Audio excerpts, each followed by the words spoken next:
नमस्कार दोस्तों, आपका एक बार फिर से स्वागत है आपके अपने YouTube चैनल वाई के बी न्यूज़ पर। दोस्तों, आज हम आपके लिए उत्तर प्रदेश विधानसभा चुनाव 2022 का सबसे बड़ा और सबसे ताज़ा ओपिनियन पोल लेकर आए हैं। क्या कुछ आंकड़े निकल कर आ रहे हैं दोस्तों, इस वीडियो में हम आपको पूरे विस्तार से बताएंगे, तो वीडियो को लास्ट तक जरूर देखना। क्या अब की बार एक बार फिर से उत्तर प्रदेश में योगी का चलेगा जादू, या फिर मुलायम सिंह की पार्टी समाजवादी पार्टी एक बार फिर से सत्ता में वापसी कर अखिलेश यादव बनेंगे मुख्यमंत्री? क्या कुछ आंकड़े आ रहे हैं निकल कर, इस वीडियो में हम आपको पूरे विस्तार से बताने वाले हैं। दोस्तों, वीडियो में आगे बढ़ने से पहले अगर आप लोग भी चाहते हैं कि पूरे देश में ईवीएम पर पाबंदी लगनी चाहिए और सभी प्रकार के चुनाव बैलेट पेपर से होने चाहिए, तो वीडियो को लाइक करके चैनल को सब्सक्राइब जरूर कर दे।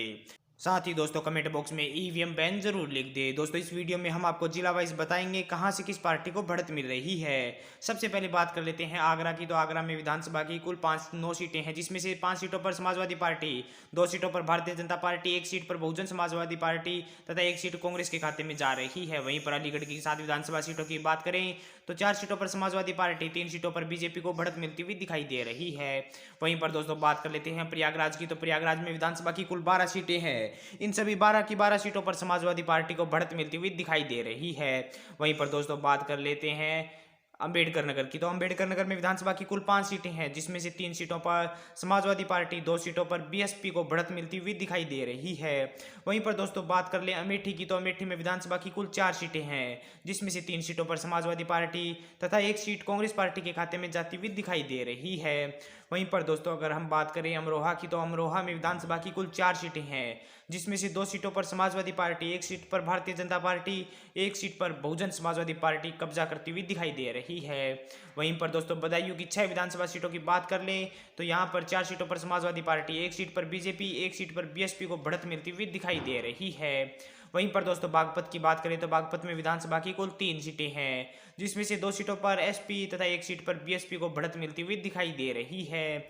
वहीं पर दोस्तों बात कर लेते हैं बहराइच की। तो बहराइच में विधानसभा की कुल 7 सीटें हैं, जिसमें से 4 सीटों पर समाजवादी पार्टी, 2 सीटों पर बीजेपी, 1 सीट पर बीएसपी को बढ़त मिलती हुई दिखाई दे रही है।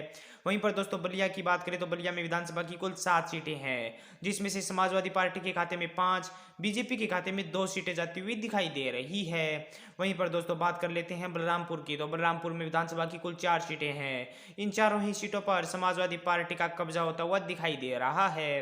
वहीं पर दोस्तों बात कर लेते हैं बांद्रा की। तो बांद्रा में विधानसभा की कुल 4 सीटें हैं, जिसमें से समाजवादी पार्टी के खाते में 3, भारतीय जनता पार्टी के खाते में 1 सीट जाती हुई दिखाई दे रही है। वहीं पर दोस्तों बात कर लेते हैं बाराबंकी की। तो बाराबंकी में विधानसभा की कुल 6 सीटें हैं, जिसमें से 4 सीटों पर समाजवादी पार्टी, 2 सीटों पर भारतीय जनता पार्टी को बढ़त मिलती हुई दिखाई दे रही है।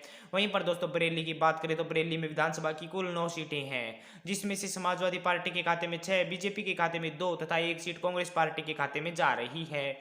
वहीं पर दोस्तों बस्ती की बात करें तो बस्ती में विधानसभा की कुल 5 सीटें हैं, जिसमें से 3 सीटों पर एसपी, 2 सीटों पर बीजेपी को बढ़त मिलती हुई दिखाई दे रही है। वहीं पर दोस्तों बात कर लेते हैं भदोही की। तो भदोही में विधानसभा की कुल 3 सीटें हैं, भदोही को समाजवादी पार्टी का गढ़ भी माना जाता है। यहाँ पर तीनों ही सीटों पर समाजवादी पार्टी को बढ़त मिलती हुई दिखाई दे रही है। वहीं पर दोस्तों बिजनौर की बात करें तो बिजनौर में विधानसभा की कुल 8 सीटें हैं, जिसमें से 5 सीटों पर समाजवादी पार्टी, 2 सीटों पर भारतीय जनता पार्टी तथा 1 सीट बीएसपी के खाते में जा रही है। वहीं पर दोस्तों बात कर लेते हैं बुलंदशहर की। तो बुलंदशहर में विधानसभा की कुल 7 सीटें हैं, जिसमें से 6 सीटों पर समाजवादी पार्टी, 1 सीट बीजेपी के खाते में जाती हुई दिखाई दे रही है। वहीं पर दोस्तों चंदौली की बात करें तो चंदौली में विधानसभा की कुल 4 सीटें हैं, जिसमें से 2 सीटों पर समाजवादी पार्टी, 1 सीट पर भारतीय जनता पार्टी तथा 1 सीट पर बीएसपी का कब्जा होता हुआ दिखाई दे रहा है। वहीं पर दोस्तों चित्रकूट की बात कर ले तो चित्रकूट को समाजवादी पार्टी का परंपरागत गढ़ माना जाता है। यहाँ पर 2 सीटें हैं तथा दोनों ही सीटों पर समाजवादी पार्टी को बढ़त मिल रही है। वहीं पर दोस्तों देवरिया की बात करें तो देवरिया में विधानसभा की कुल 7 सीटें हैं, जिसमें से 6 सीटों पर समाजवादी पार्टी तथा 1 सीट पर भारतीय जनता पार्टी को बढ़त मिलती हुई दिखाई दे रही है। वहीं पर दोस्तों एटा की बात करें तो एटा में विधानसभा की कुल 4 सीटें हैं, जिसमें से 3 सीटों पर समाजवादी पार्टी, 1 सीट पर भारतीय जनता पार्टी को बढ़त मिलती हुई दिखाई दे रही है। वहीं पर दोस्तों इटावा की बात करें तो इटावा में विधानसभा की कुल 3 सीटें हैं, इन तीनों ही सीटों पर समाजवादी पार्टी को बढ़त मिलती हुई दिखाई दे रही है। वहीं पर दोस्तों बात कर लेते हैं फैजाबाद की। तो फैजाबाद में विधानसभा की कुल 5 सीटें हैं, जिसमें से 2 सीटों पर समाजवादी पार्टी, 2 सीटों पर भारतीय जनता पार्टी तथा 1 सीट कांग्रेस पार्टी के खाते में जाती हुई दिखाई दे रही है। वहीं पर दोस्तों फर्रुखाबाद की बात करें तो फर्रुखाबाद में विधानसभा की कुल 4 सीटें हैं, जिसमें से 2 seat Samajwadi party, 1 seat Bharatiya Janata party तथा 1 सीट कांग्रेस पार्टी के खाते में जा रही है। वहीं पर दोस्तों फतेहपुर की बात करें तो फतेहपुर में विधानसभा की कुल 6 सीटें हैं, जिसमें से 3 seat Samajwadi party, 2 seat Bharatiya Janata party तथा 1 सीट कांग्रेस पार्टी के खाते में जा रही है। वहीं पर दोस्तों फिरोजाबाद की बात कर ले तो फिरोजाबाद में विधानसभा की कुल 5 सीटें हैं, जिसमें से 2 सीटों पर समाजवादी पार्टी, 2 सीटों पर बीजेपी तथा 1 सीट पर कांग्रेस पार्टी का कब्जा होता हुआ दिखाई दे रहा है। वहीं पर दोस्तों गौतम बुद्ध नगर की बात कर ले तो गौतम बुद्ध नगर में विधानसभा की कुल 3 सीटें हैं। इन तीनों ही सीटों पर समाजवादी पार्टी को बढ़त मिलती हुई दिखाई दे रही है। वहीं पर दोस्तों बात कर लेते हैं गाजियाबाद की, तो गाजियाबाद में विधानसभा की कुल 5 सीटें हैं, जिसमें से 2 सीटों पर समाजवादी पार्टी, 1 सीट पर बीजेपी, 1 सीट पर बीएसपी तथा 1 सीट पर कांग्रेस पार्टी को बढ़त मिल रही है।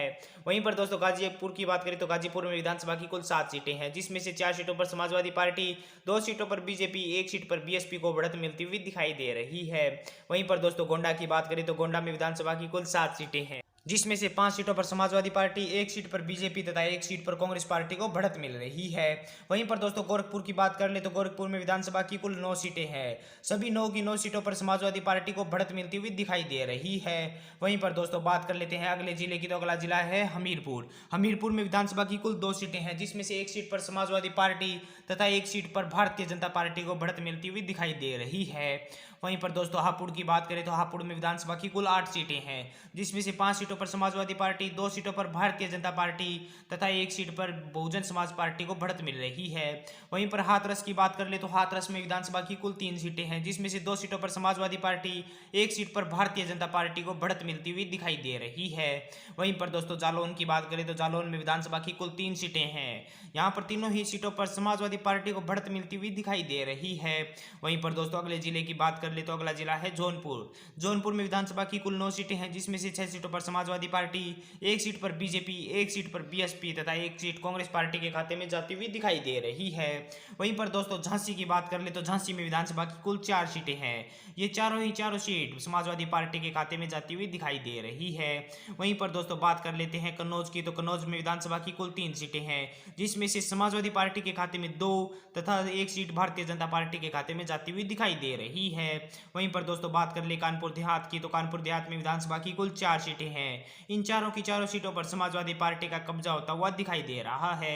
वहीं पर दोस्तों बात कर लेते हैं कानपुर नगर की, तो कानपुर नगर में विधानसभा की कुल 10 सीटें हैं, जिसमें से 6 सीटों पर समाजवादी पार्टी, 1 सीट पर भारतीय जनता पार्टी, 1 सीट पर बहुजन समाज पार्टी, 1 सीट कांग्रेस तथा 1 सीट अन्य के खाते में जा रही है। वहीं पर दोस्तों कांसगंज की बात करें तो कांसगंज में विधानसभा की कुल 3 सीटें हैं, जिसमें से 2 सीटों पर समाजवादी पार्टी, 1 सीट पर बीजेपी को बढ़त मिलती हुई दिखाई दे रही है।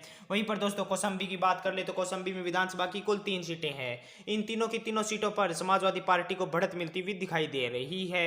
वहीं पर दोस्तों बात कर लेते हैं खेरी की, तो खेरी में विधानसभा की कुल 8 सीटें हैं, जिसमें से 5 सीटों पर Samajwadi party, 2 seat Bharatiya Janata party, 1 seat BSP तथा 1 सीट कांग्रेस पार्टी के खाते में जा रही है। वहीं पर दोस्तों कुशीनगर की बात करें तो कुशीनगर में विधानसभा की कुल 7 सीटें हैं, जिसमें से 6 सीटों पर समाजवादी पार्टी, 1 सीट पर भारतीय जनता पार्टी को बढ़त मिलती हुई दिखाई दे रही है।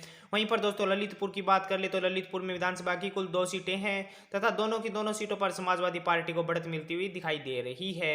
वहीं पर दोस्तों बात कर लेते हैं लखनऊ की, तो लखनऊ में विधानसभा की कुल 9 सीटें हैं, जिसमें से 5 सीटों पर समाजवादी पार्टी, 2 सीट पर भारतीय जनता पार्टी, 1 सीट पर बीएसपी तथा 1 सीट पर कांग्रेस पार्टी को बढ़त मिल रही है। वहीं पर दोस्तों महाराजगंज की बात कर ले तो महाराजगंज में विधानसभा की कुल 5 सीटें हैं, इन पांचों की पांचों सीटों पर समाजवादी पार्टी को बढ़त मिलती हुई दिखाई दे रही है। वहीं पर दोस्तों महोबा की बात करें तो महोबा में विधानसभा की कुल 4 सीटें हैं, जिसमें से समाजवादी पार्टी के खाते में 1, बीजेपी के खाते में 2 तथा 1 सीट कांग्रेस पार्टी के खाते में जाती हुई दिखाई दे रही है। वहीं पर दोस्तों मैनपुरी की बात करें तो मैनपुरी में विधानसभा की कुल 4 सीटें हैं, जिसमें से 3 सीटों पर समाजवादी पार्टी, 1 सीट पर भारतीय जनता पार्टी को बढ़त मिल रही है। वहीं पर दोस्तों मथुरा की बात कर ले तो मथुरा में विधानसभा की कुल 4 सीटें हैं, इन चारों ही सीटों पर समाजवादी पार्टी के खाते में चारों ही सीटें जाती हुई दिखाई दे रही है। वहीं पर दोस्तों अगले जिले की बात कर लेते हैं, तो अगला जिला है मऊ। मऊ में विधानसभा की कुल 4 सीटें हैं, जिसमें से 2 सीटों पर समाजवादी पार्टी, 2 सीटों पर भारतीय जनता पार्टी को बढ़त मिलती हुई दिखाई दे रही है। वहीं पर दोस्तों मेरठ की बात कर ले तो मेरठ में विधानसभा की कुल 7 सीटें हैं, जिसमें से 4 सीटों पर समाजवादी पार्टी, 3 सीटों पर कांग्रेस पार्टी को बढ़त मिलती हुई दिखाई दे रही है। वहीं पर दोस्तों बात कर लेते हैं अगले जिले मिर्जापुर की, तो मिर्जापुर में विधानसभा की कुल 5 सीटें हैं, जिसमें से 3 सीटों पर समाजवादी पार्टी, 1 सीट पर भारतीय जनता पार्टी तथा 1 सीट पर कांग्रेस पार्टी को बढ़त मिल रही है। वहीं पर दोस्तों मुरादाबाद की बात करें तो मुरादाबाद में विधानसभा की कुल 6 सीटें हैं, जिसमें से 3 सीटों पर समाजवादी पार्टी, 2 सीटों पर बीजेपी तथा 1 सीट कांग्रेस पार्टी के खाते में जा रही है। वहीं पर दोस्तों मुजफ्फरपुर की बात कर ले तो यहाँ पर विधानसभा की कुल 6 सीटें हैं, जिसमें से 3 सीटें Samajwadi party, 1 seat BJP, 1 seat Congress तथा 1 सीट अन्य के खाते में जाती हुई दिखाई दे रही है। वहीं पर दोस्तों पीलीभीत की बात करें तो पीलीभीत में विधानसभा की कुल 4 सीटें हैं, जिसमें से समाजवादी पार्टी के खाते में 3 तथा 1 सीट अन्य के खाते में जाती हुई दिखाई दे रही है। वहीं पर दोस्तों प्रतापगढ़ की बात कर ले तो प्रतापगढ़ में विधानसभा की कुल 7 सीटें हैं, जिसमें से 6 सीटों पर Samajwadi party, 1 seat Bharatiya Janata party के खाते में जाती हुई दिखाई दे रही है। वहीं पर दोस्तों रायबरेली की बात कर ले तो रायबरेली में विधानसभा की कुल 6 सीटें हैं, जिसमें से 3 सीटों पर समाजवादी पार्टी, 3 सीटों पर कांग्रेस पार्टी को बढ़त मिलती हुई दिखाई दे रही है। वहीं पर दोस्तों बात कर लेते हैं रामपुर की, तो रामपुर में विधानसभा की कुल 5 सीटें हैं। रामपुर जो कि भारतीय जनता पार्टी का गढ़ माना जाता है, लेकिन यहाँ पर अब की बार समाजवादी पार्टी सेंध लगा रही है तथा 5 ही सीटों पर कब्जा कर रही है। वहीं पर दोस्तों सहारनपुर की बात कर ले तो सहारनपुर में विधानसभा की कुल 7 सीटें हैं, जिसमें से 4 सीटों पर समाजवादी पार्टी, 2 सीटों पर भारतीय जनता पार्टी तथा 1 सीट पर बीएसपी कब्जा कर रही है। वहीं पर दोस्तों संभल की बात कर ले तो संभल में विधानसभा की कुल 4 सीटें हैं तथा चारों ही सीटों पर समाजवादी पार्टी को बढ़त मिलती हुई दिखाई दे रही है। वहीं पर दोस्तों शाहजहांपुर की बात करें तो शाहजहांपुर में विधानसभा की कुल 6 सीटें हैं, जिसमें से 3 सीटों पर समाजवादी पार्टी, 2 सीटों पर भारतीय जनता पार्टी तथा 1 सीट अन्य के खाते में जाती हुई दिखाई दे रही है। वहीं पर दोस्तों शामली की बात कर ले तो शामली में विधानसभा की कुल 3 सीटें हैं, इन तीनों ही सीटों पर समाजवादी पार्टी अपना कब्जा करती हुई दिखाई दे रही है। वहीं पर दोस्तों बात कर लेते हैं अगले जिले की, तो अगला जिला है श्रावस्ती। श्रावस्ती में विधानसभा की कुल 2 सीटें हैं तथा दोनों ही सीटों पर समाजवादी पार्टी बढ़त मिलाती हुई दिखाई दे रही है। तथा अगले जिले की बात करें तो अगला जिला है सिद्धार्थनगर। सिद्धार्थनगर में विधानसभा की कुल 5 सीटें हैं, जिसमें से 4 सीटों पर समाजवादी पार्टी, 1 सीट पर भारतीय जनता पार्टी को बढ़त हासिल होती हुई दिखाई दे रही है। वहीं पर दोस्तों सीतापुर की बात कर लें तो सीतापुर में विधानसभा की कुल 9 सीटें हैं, जिसमें से 7 सीटों पर समाजवादी पार्टी, 2 सीटों पर भारतीय जनता पार्टी को बढ़त मिलती हुई दिखाई दे रही है। वहीं पर दोस्तों सोनभद्र की बात कर ले तो सोनभद्र में विधानसभा की कुल 4 सीटें हैं, जिसमें से चारों ही सीटों पर समाजवादी पार्टी बढ़त बनाती हुई दिखाई दे रही है। वहीं पर दोस्तों बात कर लेते हैं सुल्तानपुर की, तो सुल्तानपुर में विधानसभा की कुल 5 सीटें हैं, जिसमें से 2 सीटों पर समाजवादी पार्टी, 1 सीट पर भारतीय जनता पार्टी, 1 सीट पर बीएसपी तथा 1 सीट पर कांग्रेस पार्टी बढ़त बना रही है। वहीं पर दोस्तों उन्नाव की बात करें तो उन्नाव में विधानसभा की कुल 6 सीटें हैं, जिसमें से 3 सीटों पर समाजवादी पार्टी, 2 सीटों पर बीजेपी, 1 सीट पर बीएसपी बढ़त बनाती हुई दिखाई दे रही है। वहीं पर दोस्तों वाराणसी की बात कर ले तो वाराणसी में विधानसभा की कुल 8 सीटें हैं, इन 8 की 8 सीटों पर समाजवादी पार्टी बढ़त बनाती हुई दिखाई दे रही है। वहीं पर दोस्तों बात कर लेते हैं अररिया की, तो अररिया में विधानसभा की कुल 3 सीटें हैं, इन तीनों ही सीटों पर समाजवादी पार्टी बढ़त बनाती हुई दिखाई दे रही है। वहीं पर दोस्तों अंतिम जिले की बात कर लेते हैं, तो अंतिम जिला है संत कबीर नगर। संत कबीर नगर में विधानसभा की कुल 3 सीटें हैं, जिसमें से 2 सीटों पर समाजवादी पार्टी, 1 सीट पर भारतीय जनता पार्टी बढ़त बनाती हुई दिखाई दे रही है। दोस्तों अब तक हमने उत्तर प्रदेश की सभी 403 विधानसभा सीटों की बात की, जिसमें से हमारे ओपिनियन पोल के अनुसार अब की बार समाजवादी पार्टी अखिलेश यादव के नेतृत्व में वापसी करती हुई दिखाई दे रही है तथा अखिलेश यादव एक बार फिर से सूबे के मुख्यमंत्री बनते हुए दिखाई दे रहे हैं। समाजवादी पार्टी के खाते में कुल 403 में से 282 सीटें जाती हुई दिखाई दे रही है। वहीं पर दोस्तों बात कर लेते हैं योगी आदित्यनाथ के नेतृत्व वाली भारतीय जनता पार्टी की, तो भारतीय जनता पार्टी के खाते में 75 सीटें जाती हुई दिखाई दे रही है। वहीं पर बहन कुमारी मायावती की पार्टी बसपा की बात करें तो बसपा के खाते में 21, कांग्रेस पार्टी के खाते में 23 सीटें जाती हुई दिखाई दे रही है। वहीं पर दोस्तों अन्य की बात कर ले तो अन्य के खाते में 3 सीटें जाती हुई दिखाई दे रही है। दोस्तों हमारे ओपिनियन पोल के अनुसार अब की बार उत्तर प्रदेश में समाजवादी पार्टी को पूर्ण बहुमत मिलता हुआ दिखाई दे रहा है। दोस्तों आप भी हमें कमेंट कर अपनी राय जरूर बताएं कि अब की बार उत्तर प्रदेश में किस पार्टी की सरकार बनेगी तथा किस पार्टी के खाते में कितनी सीटें जाती हुई दिखाई दे रही है। दोस्तों अगर आपको हमारी ये वीडियो अच्छी लगी है तो वीडियो को लाइक कर दें, साथ ही चैनल को सब्सक्राइब करके बेल आइकन को जरूर दबा दें।